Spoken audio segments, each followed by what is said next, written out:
ലഹരിക്കടത്തിൽ നിന്ന് പിടിവിടാതെ ആലപ്പുഴയിലെ CPM നാടാകെ ലഹരിഭീതി ചർച്ചയാക്കുമ്പോൾ ആലപ്പുഴയിൽ MDMAയുമായി SFI മുൻ ഏരിയ സെക്രട്ടറിയായ CPM ബ്രാഞ്ച് സെക്രട്ടറി പോലീസ് പിടിയിൽ. CPM മുനിസിപ്പൽ സ്റ്റേഡിയം കിഴക്ക് ബ്രാഞ്ച് സെക്രട്ടറി വിഘ്നേഷ് ജയരാജാണ് പിടിയിലായത്. ആലപ്പുഴ EMS സ്റ്റേഡിയത്തിന് മുന്നിൽ നിന്നും CPM ബ്രാഞ്ച് സെക്രട്ടറിയെ MDMAയുമായി സൗത്ത് പോലീസ് പിടികൂടിയതോടെ ലഹരികടത്തിൽ ആലപ്പുഴയിലെ പാർട്ടി ബന്ധം വീണ്ടും ചർച്ചയാവുകയാണ്. പാർട്ടി അംഗങ്ങൾക്കിടയിൽ മദ്യപാനം ഉൾപ്പെടെയുള്ള ലഹരി ഉപയോഗങ്ങളിൽ കർശന നടപടി CPM സ്വീകരിക്കുമെന്ന് പാർട്ടി സംസ്ഥാന സെക്രട്ടറി MV ഗോവിന്ദൻ പ്രഖ്യാപിച്ചിരിക്കുകയാണ്.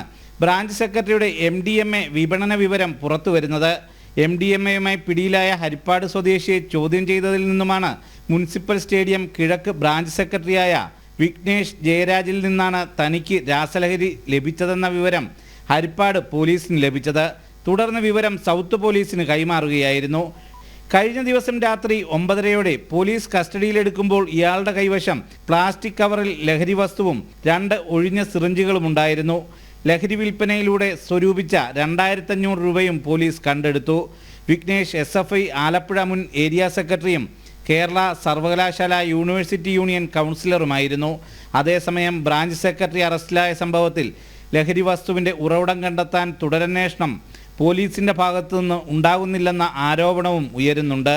മുനിസിപ്പൽ സ്റ്റേഡിയം വാർഡ് കേന്ദ്രീകരിച്ച് പ്രവർത്തിക്കുന്ന ഏരിയ കമ്മിറ്റി അംഗവും കേസ് ഒതുക്കി തീർക്കാൻ ശ്രമിക്കുന്നതായും ആക്ഷേപമുയരുന്നു. ജനം, കൊച്ചി.